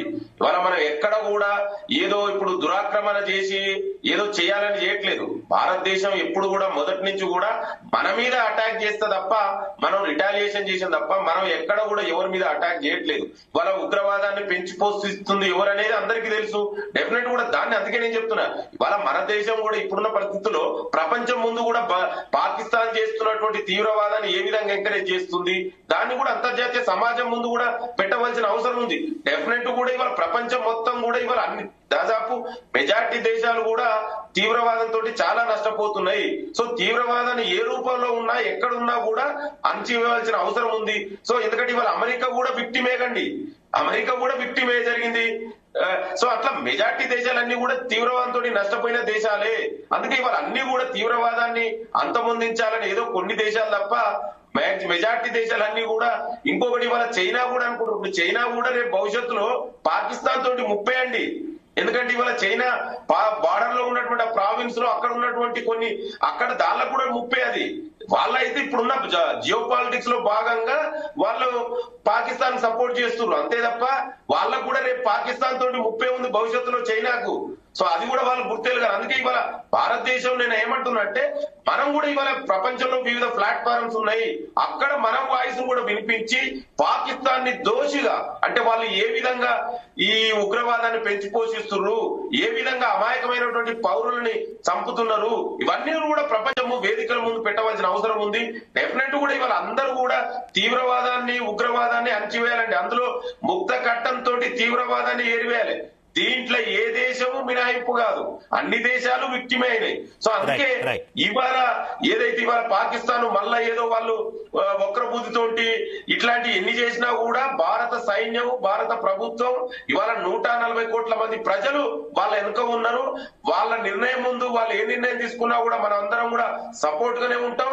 ఇవాళ భారతదేశం ముందు నిజంగా భారతదేశం కనుక తలుచుకుంటే పాకిస్తాన్ ప్రపంచ పటంలో ఉంటుందా అండి ఇవాళ? ఎందుకంటే మనం ఎప్పుడు కూడా ఎవరి మీద ఆక్రమణ చేయలేదండి, వాళ్ళు చేసిరు కాబట్టి ఇవాళ ఇప్పటికైనా నేను ఏమంటున్నా అంటే ఇంకొకసారి పాకిస్తాన్ మన దేశంపై కన్నెత్తి చూడకుండా చేయవలసిన అవసరం కూడా ఉంది ఇవాళ. ఎందుకంటే ఇవాళ ఉగ్రవాదంతో మనం చాలా వరకు నష్టపోయినాం. ఇంకోసారి భవిష్యత్తులో కూడా ఈ విధంగా జరగకుండా ఉండాలంటే పాకిస్తాన్ ని వాళ్ళకు సరైన బుద్ధి చెప్పవలసినటువంటి అవసరం ఎంతైనా ఉంది. రైట్ రైట్ శ్రీనివాస్ గారు, గతంలో భారత్ సహకారంతో బంగ్లాదేశ్ ఏర్పడింది, పాకిస్తాన్ రెండు ముక్కలైనటువంటి సిచ్యువేషన్. ఇదే ఉదాహరణగా తీసుకుని బెలూచిస్తాన్ ప్రజలు, బెలూచిస్తాన్ లిబరేషన్ ఆర్మీ కూడా గతంలో భారత ప్రభుత్వ సహాయ సహకారాలు అడిగాయి. కానీ భారత్ అయితే ఎక్కడా కూడా స్పష్టంగా స్పందించినటువంటి సిచ్యువేషన్ లేదు. ప్రజెంట్ ఉన్నటువంటి సిచ్యువేషన్ నేపథ్యంలో వారు కూడా కొంత ఇంటర్నల్ వార్ ఉధృతం చేసినటువంటి నేపథ్యంలో మరోసారి అటువైపు నుంచి కూడా వాదనలు వినిపిస్తున్నాయి. ఇటు భారత్లో ఉన్నటువంటి ప్రజానికం కూడా ఎమోషనల్ గా మళ్ళీ పాకిస్తాన్ ను 2 ముక్కలు చేయాల్సిందే అంటూ కూడా నినదిస్తున్నటువంటి సిచ్యువేషన్. ఆ స్థాయి పరిస్థితులు ఏర్పడతాయంటారా మీ అంచనా? బలూచిస్తాన్ కావచ్చు, లేదంటే ఖైబర్ పఖ్తూన్ఖ్వా కావచ్చు, ఈ ప్రాంతాలు ఏమైనా కొంత పాకిస్తాన్ నుంచి విడిపోయే ఛాన్సెస్ ఉంటాయి ఇండియాతో పూర్తి స్థాయి యుద్ధం వస్తే? డెఫినెట్ గా అండి, ఈ యుద్ధం దానికే దారి తీస్తుంది. ఎందుకంటే వినోద్ కుమార్ గారు మాట్లాడుతూ ఒక మాట అన్నారు, రాజకీయ ప్రయోజనాలు. అయితే యుద్ధంలో రాజకీయ ప్రయోజనాలు కూడా ఉంటాయి. రాజకీయ ప్రయోజనాల కోసం యుద్ధం జరగదు, యుద్ధంలో రాజకీయ ప్రయోజనాలు కూడా ఉంటాయి. డెఫినెట్ గా ఈసారి అంటే కాంగ్రెస్ పార్టీ కాంగ్రెస్ ప్రభుత్వ హయాంలో ఆనాటి భారత ప్రభుత్వం పాకిస్తాన్ ను రెండు భాగాలుగా చేసినటువంటి తరుణం నుంచి ఈ రోజు పాక్ ఆక్రమిత కాశ్మీర్ ను వశం చేసుకోవడము, బెలూచిస్తాన్ ను కలుపుకోవడమా, లేకపోతే బెలూచిస్తాన్ ను ఒక సపరేట్ రాజ్యంగా ఏర్పాటు చేసేటువంటి ప్రయత్నం నైసర్గిక స్వరూపం ప్రకారం కలుపుకోలేమేమో. నైసర్గిక స్వరూపం ప్రకారం కలుపుకోలేమో. ఆఫ్ఘన్ సైడ్ ఉంది కదా, Afghan Iran side Balochistan. Correct. అయితే ఏదైనా జరగచ్చు, ఏదైనా పాక్ ఆక్రమిత కాశ్మీర్ ను కలుపుకుంటారు. శాశ్వత ఎల్ఓసిని కన్స్ట్రక్ట్ చేసేటువంటి ఆలోచన కూడా చేయొచ్చు. ఎందుకంటే ఈ ప్రభుత్వం సాధించిన విజయాలుగా చరిత్రలో మిగిలిపోవాలంటే ఒక చైనా వాళ్ళలాగా ఈ ప్రభుత్వం కూడా ఆలోచించేటువంటి ప్రయత్నం కూడా ఉండొచ్చు నేను అనుకోవడం. అయితే ఈ యుద్ధం తర్వాత పాకిస్తాన్ ను ఖచ్చితంగా పాకిస్తాన్ నుంచి బెలూచిస్తాన్ ను కూడా వేరు చేసేటువంటి ఆలోచన కూడా మోడీ గారికి ఉండవచ్చు. ఎందుకంటే ఇప్పుడున్నటువంటి భారత ప్రభుత్వం చేసేటువంటి ఆలోచనలు ప్రజల ఆలోచనలకు కానీ, లేకపోతే పాశ్చాత్యుల అంచనాలకు కానీ, లేకపోతే పాకిస్తాన్ అంచనాలకు కూడా ఆలోచనలు లేకుండా భిన్నమైనటువంటి రీతిలో ప్రభుత్వం అయితే భారత ప్రభుత్వం అయితే పనిచేస్తుంది, ఆ దిశగా వెళ్తుంది. విజయాన్ని కూడా సాధిస్తూ విజయాన్ని కూడా తన ఖాతాలో వేసుకుంటూ ముందుకు వెళ్తుంది. అయితే విజయం అనేది సహజంగా లభిస్తున్నటువంటిది. దాంతో పాటు శాశ్వత ప్రయోజనాలు పొందడానికి ఇప్పుడున్నటువంటి ప్రభుత్వం ఖచ్చితంగా ఆ దిశగా వెళ్తుంది.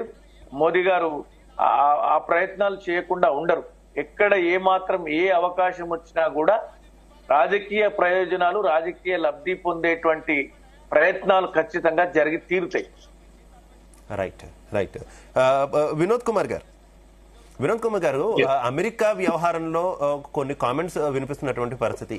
ఇతర ప్రాంతాల్లో, పశ్చిమ ప్రాంతాల్లో ఎక్కడైనా యుద్ధాలు జరిగితే ఒక వైఖరి తీసుకుంటుంది, భారత్ పాకిస్తాన్ వ్యవహారంలో మాత్రం అమెరికా ఒక వైఖరి తీసుకుంటుంది అనేటటువంటి విమర్శలు ఉన్నాయి. ముఖ్యంగా తాజాగా జరుగుతున్నటువంటి ఉక్రెయిన్ వార్ వ్యవహారం మనం చూసుకున్నా కూడా రష్యా మీద ఆంక్షలు విధించినటువంటి అమెరికా ఎందుకు పాకిస్తాన్ విషయంలో అలాంటి చర్యలు తీసుకోదు, భారత్ మీద పదే పదే ఉగ్రదాడులను ప్రోత్సహిస్తున్నా కూడా ఇంకా F-16 లాంటి విమానాలను ఇచ్చి ప్రోత్సహిస్తుంది తప్పితే ఎక్కడ కూడా ఎందుకు శాంక్షన్స్ విధించదు అనేటటువంటి కామెంట్స్ ఉన్నాయి. దాని మీద ఏం చెప్తారు? అమెరికాకు ఎప్పుడైనా సరే అది చైనా అనే దాన్ని చైనా నుండి ఇబ్బంది ఉంటది. సో చైనాను కట్టడి చేయడానికి పాకిస్తాన్ ను ఒక ఆయుధంగా వాడింది, భారత్ ను కట్టడి చేయడానికి కూడా ఒక పాకిస్తాన్ ఒక ఆయుధంగా వాడింది. సో కాబట్టి వాళ్ళ పాకిస్తాన్ ఇష్యూ అంటే జమ్మూ కాశ్మీర్ తో ముడిపడింది. ప్రతిసారి మనకు యుద్ధం ఇప్పుడు కూడా జమ్మూ కాశ్మీర్ ఈ ప్రాంతం నుండి ఎక్కువ మనకు యుద్ధం మొదలైంది. కాబట్టి మోడీ గారు తెలివిగా ఆ సమస్యని 370 రద్దుతో క్లియర్ చేశారు. అయినా సరే మళ్ళీ తిరిగి ఈ రకంగా పహల్గామ్ దాడులతోని, తర్వాత ముంబై దాడులతోని ఏదో ఒక రకంగా రెచ్చగొట్టే ప్రయత్నం చేస్తుంది పాకిస్తాన్. అయితే పాకిస్తాన్ ఉగ్రవాద చర్యలను కట్టడి చేయాలంటే ఇవాళ మిగిలిందల్లా ఇప్పుడు పాకిస్తాన్ ఇంకా పూర్తిగా వీక్ చేయడం. పూర్తిగా ఇప్పటికే మనం ఆల్రెడీ నీటి విషయంలో ఒక నిర్ణయం తీసుకున్నాం, అలాగే బార్డర్ విషయంలో ఒక నిర్ణయం తీసుకున్నాం. తర్వాత ఇప్పుడు ఏంటంటే ఇవన్నీ కూడా రేపు పాకిస్తాన్ టోటల్ కంప్లీట్ గా ఆ పౌరులు మొత్తం తిరుగుబాటు చేస్తారు రేపు ఆ ప్రభుత్వం మీద. ఆ పరిస్థితి త్వరలోనే రాబోతుంది. సో అది రావడానికి బలూచిస్తాన్ తిరుగుబాటుదారులు కూడా చాలా కీలకంగా వ్యవహరిస్తారు. కాబట్టి ఇవాళ ఈ తెలివిగా మనం మాక్సిమం ఆయుధ సంపత్తిని కానీ మాక్సిమం ప్రాణహాని జరగకుండా కేవలం ఉగ్రవాదులను మాత్రమే టార్గెట్ చేసే విధంగా మన విధానాలు ఉన్నాయి. కాబట్టి సింధూర్ నిజంగా ఉగ్రవాదులను మాత్రమే ముట్టడి చేసే ప్రోగ్రామ్ ఇప్పటివరకు జరుగుతుంది భవిష్యత్తులో కూడా. సో కాబట్టి అప్పుడు ప్రపంచం అంతా మనల్ని సపోర్ట్ చేసే పరిస్థితి అనివార్యంగా ఏర్పడుతుంది. అది అమెరికా కావచ్చు, చైనా కావచ్చు, ఇంకా ఏ దేశమైనా అనివార్యంగా పాకిస్తాన్ కు వ్యతిరేకంగా మనకు సపోర్ట్ చేయాల్సిన పరిస్థితికి నెట్టబడ్డాయి ఇప్పటికే. సో కాబట్టి ఇవాళ చాలా తెలివిగా ఆ యుద్ధం జరుగుతుంది. కాబట్టి జరుగుతున్న తీరులో ఇవాళ అమెరికా ఏమి చేయలేని పరిస్థితులలో చివరి దాకా కూడా అమెరికా ఇప్పటిదాకా మొన్నటిదాకా అమెరికా ప్రోత్సాహం వల్లనే జరిగింది. ఈవెన్ బ్రిటన్ ప్రోత్సాహం వల్లనే పాకిస్తాన్ ఇంత రెచ్చిపోయింది ఇప్పటిదాకా. సో ఇప్పుడు చైనా కూడా దానికి తోడైంది. కాబట్టి ఇవాళ మనకు భారతదేశానికి ఇవాళ బలంగా శక్తివంతమైన దేశంగా ఎదగాలంటే ఇవాళ చైనాతో కొంత మనకు ఆ వాణిజ్య ఒప్పందాలు మంచిగానే ఉండాలి, అమెరికాతో కూడా ఉండాలి. సో కాబట్టి ఇవాళ భారత్ కూడా చాలా తెలివిగా మాత్రమే వ్యవహరిస్తుంది. ఉగ్రవాద చర్యల వరకే పరిమితం చేసే కార్యక్రమం ఉంటది. అందులో భాగంగా కూడా బలూచిస్తాన్ లో కూడా ఎందుకు ఉగ్రవాద ఏరియాలు అన్నింటినీ టార్గెట్ చేయగలిగింది ఆ ఏరియా అంటే బలూచిస్తాన్ ప్రజలు కూడా పూర్తి స్థాయిలో భారత్ లో విలీనం కావడానికి సిద్ధపడ్డారు. ఎందుకంటే వాళ్ళు సస్టైన్ కాలేదు, అంత చిన్న దేశం సస్టైన్ కాలేదు ఆ ప్రాంతం అంతా కూడా. కాబట్టి వాళ్ళ భారత్ సపోర్ట్ ఎట్లయితే నేపాల్ కు, ఎట్లయితే భూటాన్ కు, ఎట్లయితే మిగతా మన దేశాలకు ఏదైతే సపోర్ట్ గా నిలబడ్డాయో రేపు అవసరం అనుకుంటే బలూచిస్తాన్ కూడా భారత్ పూర్తి స్థాయిలో సహకారాన్ని అందించే పరిస్థితి వాళ్ళకు మన కంట్రోల్ వచ్చే పరిస్థితి వచ్చేస్తుంది. సో ఆ దిశగా అడుగులు వేస్తున్నది ఇవాళ. కాబట్టి ఇవాళ మనం భారతీయులంతా అండగా నిలబడాలి, మోడీ గారికి దేశమంతా అండగా నిలబడాలి. కొంతమంది అనవసరంగా మాట్లాడుతున్నారు, పాకిస్తాన్ కు అనుకూలంగా మాట్లాడుతున్నారు. నారాయణ లాంటి వాళ్ళు గాని, ప్రొఫెసర్ సూర్యపల్లి సుజాత లాంటి వాళ్ళు గాని, ఇట్లాంటి వాళ్ళు ఇది అసందర్భము. ఇప్పుడు మనకు డిఫెన్స్ ఎప్పుడు మనం మన వాళ్ళని చంపినప్పుడు మనం డిఫెన్స్ లో పడిపోవద్దుగా. మన డిఫెన్స్ లో పడిపోకుండా ఉండాలంటే ఖచ్చితంగా మన దేశమంతా మనకు మన భారతదేశానికి, సైన్యానికి, ప్రధానమంత్రికి అండగా ఉండాలని పాకిస్తాన్ కు అనుకూలమైన నినాదాలు వేయడానికో లేదా సపోర్ట్ చేయడానికో కొంతమంది మాట్లాడుతున్న విధానం పూర్తిగా నేను ఖండిస్తున్నా. ఎప్పుడైనా దేశం ముఖ్యం, ప్రజలకి ఏ దేశమైనా ప్రజలకి దేశం ముఖ్యము. కాబట్టి మన దేశాన్ని కాపాడుకోవాల్సిన బాధ్యత ఉంది. అందుకు మనం ఖచ్చితంగా అభినందించాలి ఆర్మీని, అట్లాగే మన భారత ప్రధానమంత్రిని వారు తీసుకునే నిర్ణయాలని. రైట్. మస్తాన్ రావు గారు, ప్రస్తుతం పాకిస్తాన్ డ్రోన్లతో కావచ్చు, ఇతర మార్గాల ద్వారా కావచ్చు, మన మీద చేసినటువంటి అటాక్స్ ని సమర్థవంతంగా తిప్పికొట్టడంలో S-400 ఏదైతే సిస్టమ్ ఉందో డిఫెన్స్ సిస్టమ్, ఆ సిస్టమ్తో పాటు మన ఆకాశ వ్యవస్థ కావచ్చు, మరో వ్యవస్థ కావచ్చు, పూర్తి స్థాయిలో రక్షణగా నిలిచినటువంటి సిచ్యువేషన్ మనం చూసాం. కానీ ఈ S-400 డిఫెన్స్ సిస్టమ్నే గతంలో అమెరికా అసలు కొనొద్దంటూ కూడా మన మీద ఆంక్షలు పెట్టడానికి కూడా ట్రై చేసినటువంటి సిచ్యువేషన్, రష్యా నుంచి కొనుగోలు చేయొద్దని చెప్పేసి. ఇప్పుడు అదే మనకి చాలా అండగా కూడా నిలబడినటువంటి పరిస్థితి కదా. ఏంటి ఇలాంటి వ్యవహారాల్లో అమెరికా తీరుని ఏ రకంగా చూడాలి? అంటే మన శత్రువు అయినటువంటి పాకిస్తాన్కి మాత్రం F-16 లాంటి విమానాల్ని వీటిని మాత్రం అమెరికా సరఫరా చేయొచ్చు, కానీ మనం మాత్రం మన రక్షణ కోసం మనం పైసలెట్టి ఏ దేశం దగ్గర మాత్రం మనం కొనుక్కోవద్దు, ఇతర దేశాల దగ్గర, ముఖ్యంగా అమెరికా ఇతర దేశాల దగ్గర. ఈ వ్యవహార శైలిని ఏ రకంగా చూడాలి? మస్తాన్ రావు గారు మ్యూట్ లో ఉన్నట్టున్నారు. Continue please. అమెరికా ఎప్పుడు కూడా గోడ మీద పిలివాడంగా ఉంటుంది. దానికి మాత్రమే అదేంటంటే కుళ్ళిపోతూనే ఉంటది అనమాట. లేదంటే పెద్దన్న పాత్ర వహించాలి, ప్రపంచవ్యాప్తంగా ఉన్న దేశాలన్నీ తన ఆధీనంలో ఉండాలనే అది కూడా ఒక రకమైన మూర్ఖత్వం అనమాట. ఎందుకు ఇప్పుడు వాళ్ళ దేశంలో ట్రంప్ తీసుకున్న నిర్ణయాలనే ఏ విధమైన వ్యతిరేకత వస్తుందో చూస్తా ఉన్నాం. ఇప్పుడు ఉక్రెయిన్ కి సహాయం చేసిన తర్వాత ఉక్రెయిన్ వాళ్ళు ఏం చేశారనేది చూస్తా ఉన్నాం. మళ్ళీ వాళ్ళ ఖనిజ సంపద ఇస్తేనే కానీ మళ్ళీ సపోర్ట్ చేయని పరిస్థితి. అంటే ఎప్పుడు కూడా అమెరికా పాత్ర అదే విధంగా ఉంటుంది. సో నేననేది ఏంటంటే ఇప్పుడు ఈ డ్రోన్లు కానీ మనం తిప్పికొట్టేదానికి కానీ నిన్న మన ప్రెస్ మీట్ లో ఏదైతే రక్షణ శాఖ ఇప్పుడు మిస్రీ గారు కానీ, హోమికా సింగ్ అండ్ సోఫియా ఖురేషి చెప్పిన దాని ప్రకారం ఏంటంటే అసలు డ్రోన్లు వినియోగం, వాళ్ళు డ్రోన్స్ లో కూడా ఎక్కువగా పేలుడు పదార్థాలు కానీ ఏమీ పెట్టట్లేదు. అసలు అలాంటి డ్రోన్లు మనం ప్రయోగిస్తే భారతదేశం ఏ విధంగా తిప్పికొట్టగలుగుతుంది, దాని యొక్క శక్తి సామర్థ్యాలు ఏ విధంగా ఉన్నాయి, దాని యొక్క వ్యవస్థ తిప్పికొట్టగలిగే వ్యవస్థ వాయుసేన దగ్గర ఏ విధంగా ఉందని టెస్ట్ చేయడానికి కూడా దాన్ని వాడారనేది నిన్న ప్రెస్ మీట్ లో చెప్పారు. సో ఇంకోటి కూడా మనం ఇక్కడ చూడొచ్చు, పాకిస్తాన్ వాళ్ళ గగనతలాన్ని మూసివేసామని చెప్తున్నప్పటికీ కూడా ఇతర పౌర విమానాలని ఇంకా తిప్పుతా ఉంది. అంటే భారతదేశం ప్రయోగించే క్షిపణులు కానీ లేదా దాడులు కానీ ఏదైనా పొరపాటున వాళ్ళ యొక్క పౌర విమానానికి తగిలితే దాన్ని బుచ్చిగా చూపెట్టి ఇదిగో పౌర విమానాన్ని కూల్చేసింది భారత్ అని చెప్పడానికి కూడా అది ఎప్పుడు కూడా ఒక కుట్రపూరితంగా ఆలోచిస్తా ఉంది. ఇప్పుడు మనం ఉన్నాము ఈ యుద్ధ వాతావరణం నేపథ్యంలో సరిహద్దు ప్రాంతాల్లో ఉన్న ఏదైతే పంజాబ్ కానీ, జమ్మూ కాశ్మీర్ కానీ వీటిల్లో మనం ఎయిర్పోర్ట్ ని మూసేసాం. అది క్లియర్ గా చెప్పిన పరిస్థితి. ఇంకోటి కూడా చూడండి, నిన్న ధర్మశాలలో మనం IPL మ్యాచ్ రద్దు చేస్తే ఆ క్రీడాకారులను పంపాలంటే కనీసం మనం విమానం కూడా వాడటానికి కూడా వెనకంజ వేస్తున్నాం. ఎందుకంటే అది ఏదైనా జరగచ్చు అనేది ఉద్దేశం. రైళ్లలో పంపాలా లేకపోతే ఫ్లైట్ లో పంపాలా. కానీ పాకిస్తాన్ ఏం చేస్తుంది, పాకిస్తాన్ పౌర విమానాలు ఇంకా తిప్పుతుంది, వేరే దేశాలకు వెళ్లే విమానాలు. సో దాని కుట్ర కుయుక్తులతోనే మొత్తంగా ఉంటుంది అనేది ఒకటి. డ్రోన్లు ప్రయోగించడానికి కారణం మన యొక్క శక్తి సామర్థ్యాలు ఏ విధంగా ఉన్నాయి తిప్పుకొట్టగలిగే చూడటం. రెండోది ఏంటంటే ఇట్లా కుట్రపూరితంగా వ్యవహరించడం. ఇంకో పాయింట్ మస్తాన్ రావు గారు, ఈ పాయింట్ కూడా మీరే చెప్పాలి. ఇప్పుడు దాకా మనం అమెరికా వైఖరి గురించి మనం మాట్లాడుకున్నాం, దాని మీద కామెంట్స్ కూడా మనం చేసాం. అయితే అమెరికాతో పాటు యూరోపియన్ కంట్రీస్ వైఖరి కూడా ఈ రకంగానే ఉంటుంది కదా. అసలు నన్ను అడిగితే బ్రిటన్ ఈ కుంపటంతా పెట్టిందనే అనుకోవాలి. ఎందుకంటే ఏ దేశమైనా సరే పరస్పరంగా నైసర్గిక స్వరూపంగా రెండు ప్రాంతాల్లో ఉండదు. ఏదో మనల్ని ఇబ్బంది పెట్టాలనే, భారత్ని ఇబ్బంది పెట్టాలనే వెళ్ళిపోతూ ఇటొకటి ఈస్ట్ పాకిస్తాన్, వెస్ట్ పాకిస్తాన్ అని రెండు దేశాన్ని పరస్పర విరుద్ధంగా ఇన్ని వేల కిలోమీటర్ల దూరంతో ఒక దేశాన్ని ఏర్పాటు చేయడమే పెద్ద కుట్ర కింద అనిపిస్తూ ఉంటుంది. ఏమంటారు దాని మీద? ఖచ్చితంగా అండి. అసలు భారతదేశాన్ని ఆక్రమించుకోవడానికి వచ్చినప్పుడు బ్రిటిష్ వాళ్ళు వ్యాపారం కోసం వచ్చి ఆక్రమించుకున్నప్పుడే విభజించి పాలించే విధానం వాళ్ళు ఎక్కడైనా చూడండి, విభజించి పాలించే విధానం ద్వారానే వాళ్ళు సక్సెస్ అయ్యారు. మన భారతీయ రాజుల్లో ఎవరైతే ఉన్నారో సంస్థానాలు వాళ్ళలో ఉన్న ఈ యొక్క ఉద్దేశాలని ఎప్పుడైతే గమనించారో భారత్ లో విభజించి పాలించే విధానం సక్సెస్ఫుల్ గా అమలు చేయడం ద్వారా మనం ఇక్కడ వందల సంవత్సరాలు ఉండొచ్చనే ఉద్దేశంతో వాళ్ళు ఆ విధంగా చేశారు. అదేవిధంగా విభజించేటప్పుడు కూడా అక్కడ తూర్పు పాకిస్తాన్ అట్లా పెట్టడం కూడా భారతదేశాన్ని స్థిమితంగా ఉంచకుండా ఒక సమస్యల పాలు చేయడం అనే ఉద్దేశంతో చేశారు, దానిలో సక్సెస్ అయ్యారు. ఇప్పుడు కానీ యూరోపియన్ కంట్రీస్ ఏంటంటే ఇక్కడ ప్రధానంగా వస్తుంది అంటే ఉగ్రవాదం. అది మామూలుగా దురాక్రమణలు కానీ యుద్ధం కానీ అంటే వేరు. ఉగ్రవాదం మీద ఎప్పుడైతే పోరాటం అని భారతదేశం ప్రారంభించిందో యూరోపియన్ కంట్రీస్ కూడా ఏమీ చేయలేని పరిస్థితి. ఖచ్చితంగా పాకిస్తాన్కి ఎగ్నిస్ట్ గానే ఉండాలి, మనకి సపోర్ట్ గా ఉండాల్సిన పరిస్థితి అక్కడ కనిపిస్తా ఉంది. వేరే సందర్భాల్లో అయితే వేరు. ఇక్కడ ఉగ్రవాదులు ఎప్పుడైతే ప్రవేశించారో, ఉగ్రవాదులకు ఎప్పుడైతే నిధులు ఇస్తుందో పాకిస్తాన్, ఉగ్రవాదుల్ని ఎప్పుడైతే సీమాంతర ఉగ్రవాదాన్ని ప్రోత్సహిస్తుందో సో ఆ విషయంలో పాకిస్తాన్ మాత్రం ఎప్పటికీ కూడా దోషిగా నిలపాల్సిన అవసరం ఉంది. అది అమెరికా కావచ్చు, చైనా కావచ్చు, యూరోపియన్ కంట్రీస్ కావచ్చు, ఎవ్వరూ కూడా కాదని సత్యం. సో భారతదేశం అందుకని అదే ప్రొజెక్ట్ చేస్తుంది పదే పదే.